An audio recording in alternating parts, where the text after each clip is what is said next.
আসসালামু আলাইকুম। তো আসার কথা হচ্ছে যে বন্যার পানি কমতে শুরু করেছে,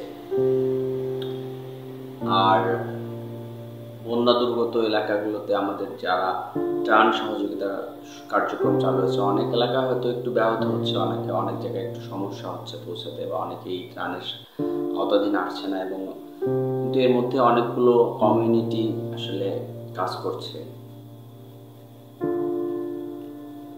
এই যে বন্যা, এই যে পানিবন্দী মানুষ, এই যে পৃথিবীর হঠাৎ করে চিরচেনা রূপ বদলে যাওয়া, এটি আসলে আরো গভীরভাবে বিশ্লেষণ দরকার।